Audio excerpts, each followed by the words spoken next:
One day I'm actually in there teaching a class, and these guys literally walk right into the middle of the class. And they're like, hey, we need to talk to you. And I said, I'm teaching a class here. And they're like, we need to talk to you outside. They start asking me if I know who they are, and I don't.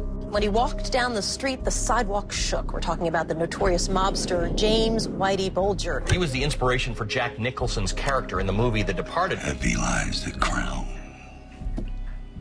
sort of thing. Johnny Depp also played him in Black Mass. The last thing I would do if I was planning to harm you was to warn you in advance, you dumb Give me 3 words that describe Whitey Bulger.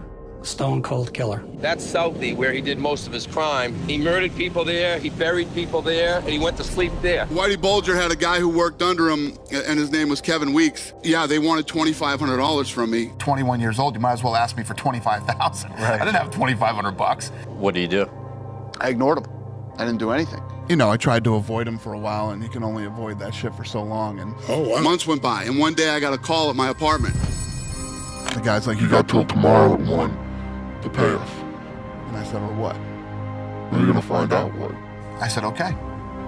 I hung up the phone. Picked it back up and called Delta and got a one-way ticket to Vegas. Dana moves back to Vegas where he reconnects with Lorenzo Fertitta. And at the time, I was on the Nevada State Athletic Commission, so we obviously had some common interest. And we started taking jiu-jitsu. Through that, we started to meet a lot of the fighters, and we were blown away by these guys. I started to represent and manage Chuck the Iceman Liddell and Tito Ortiz. And I got into this huge contract battle over Tito's contract with the old owner. That's how Dana ends up sitting at a table with Bob Merowitz. We got into this contract battle over Tito Ortiz's contract. I was talking about pay-per-view, and he flipped out. He says, there is no pay-per-view, there's no money. And he freaks out, and I was like, holy shit, this thing's in trouble. They were going bankrupt. We hung up, I called Frank and Lorenzo. So Lorenzo, I just heard that the UFC is gonna be sold. These guys are in big trouble, they're losing money. I think we can buy it. So I called Bob, literally cold called him, and he was looking for somebody to put up $1 million for 50% of the company. I ended up calling back and just said, look, we'd be interested in doing the deal, but we want to buy the whole thing. And a month later, we owned the company. So the Fertitta brothers create a parent company that owns the UFC. They call it Zuffa, which means to fight in Italian. Zuffa's very first employee is Dana White. They made me the president of the company, and they gave me 10%. My office was a broom closet with a telephone when we started this thing. Everybody they had, all these smart guys and all these geniuses that came from Harvard and everywhere else, hated this thing. Do you agree with Dana that MMA will one day be the biggest sport in the whole world? I do, I really do, and I know that sounds crazy. You want to be bigger than the NFL. That's going to be hard. Well, not on a global basis. The NFL. There's nothing bigger than the NFL. It's huge. And yet, NFL Europe failed twice. In India, cricket's huge. I don't know about you, but I don't give a shit about cricket. Soccer is big all over the world. It's not that big here. And the list goes on and on of sports that work in other countries and don't work in other countries. The one thing that I believe would work everywhere is fighting.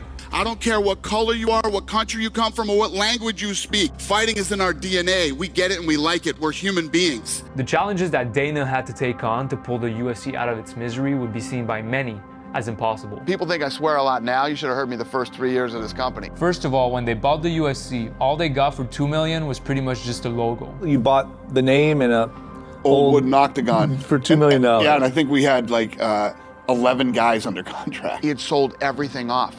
The DVD rights, all the old library, the video game rights, the merchandise rights, all the things that you need to build a brand were gone. We didn't even own UFC.com. UFC.com used to be user-friendly computers. He's dealing with a sport that is banned on TV, banned in most states, and banned internationally. Venues did not want the UFC. This wasn't allowed on pay-per-view.